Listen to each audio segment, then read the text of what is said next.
are three actors in the courtroom that forensic scientists need to know and know well. The first is the judge, the neutral person who presides over the contest between the prosecution and the defense. Those are the other actors that make up the triumvirate, the prosecution, the defense, and the judge.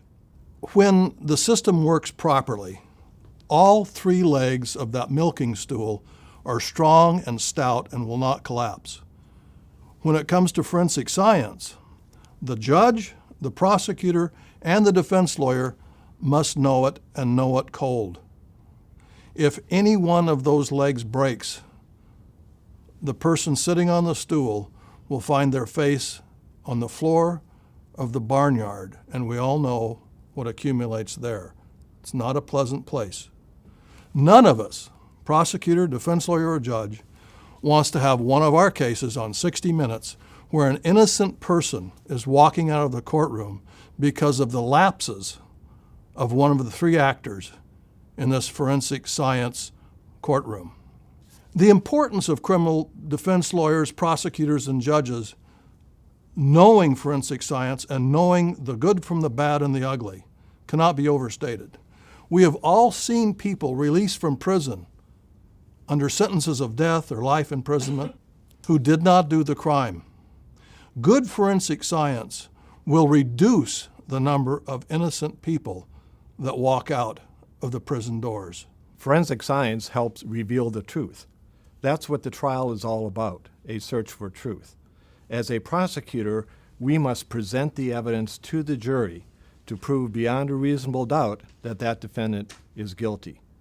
Forensic science is crucial to the prosecutor's case because oftentimes there's not direct evidence that points to the guilt of the defendant, so we have to prove circumstantially through the use of forensic science that the defendant is guilty. Our goal is to achieve justice fairly for the defendant, the victim, and society.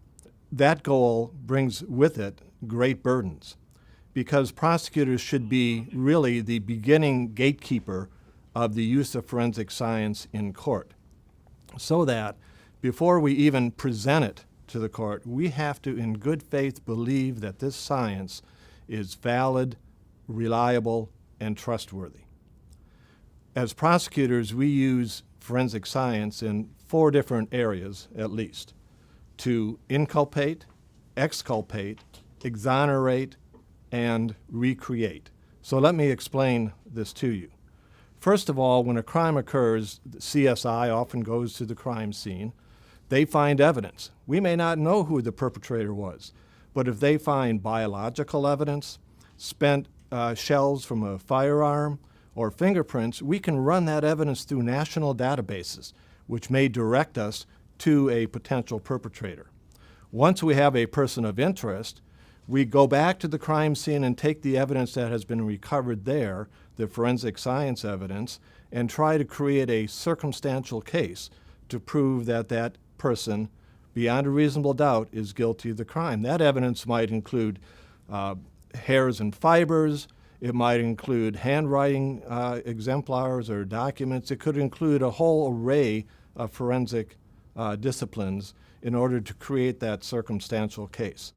We also use forensic science to exculpate individuals. That is, to try to present evidence that might tend to prove that the individual is innocent.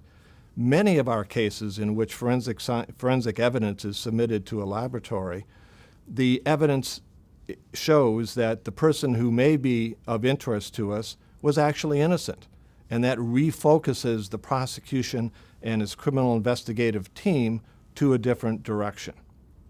The third way we use forensic science is to recreate, and that is recreating the crime scene, because oftentimes there's a dispute as to how a crime was committed. The fourth way we use forensic science is to exonerate. So there are circumstances, unfortunately in our country, where people who are innocent nevertheless are convicted of a crime. As an appellate judge, it's my job to review the record of trials. And a lot of times when cases come up for appeal, somebody is making the argument that forensic science was a problem in the particular case, that somebody testified to something that wasn't right scientifically, somebody may have testified to something that wasn't even scientific and perhaps got away with it on either side, and somehow the result of the case is wrong. When an appeals court reviews a case, we look for mistakes that happened in a trial. And when somebody says that something went wrong, we evaluate that. Our job as judges is important. We are the people who determine what is the correct evidence that should be given in a case. And we do that both at trial and on review by the appeals courts. The law is the consumer of forensic science. Without the law, there wouldn't be any forensic in forensic science.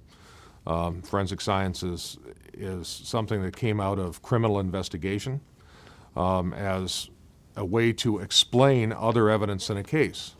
If you have a wound in a person and you have perhaps a bloody knife, being able to prove more closely that the knife and the wound have some connection can often take the work of an expert. And it's important to use science to explain how various evidence, whether it's threads, fibers, cartridges, bullets, chemicals, have something to do with a criminal case. And it's as important to use science to exonerate people, to show that they're innocent, as it is to show that they're guilty. Academy of Forensic Science is in the business of educating and being a professional organization for people who generally are expert witnesses. And they need to understand the judge's role as somebody who is the referee, not only for who is an expert, but also as to whether or not the science that they are testifying to is reliable enough to put in front of a jury who is going to make an important decision about somebody's life having to do with that. So in a sense, we structure what the evidence is, including the forensic evidence. Scientific procedures are something that lawyers now know to look into. Lawyers and judges know more and more about how science is done.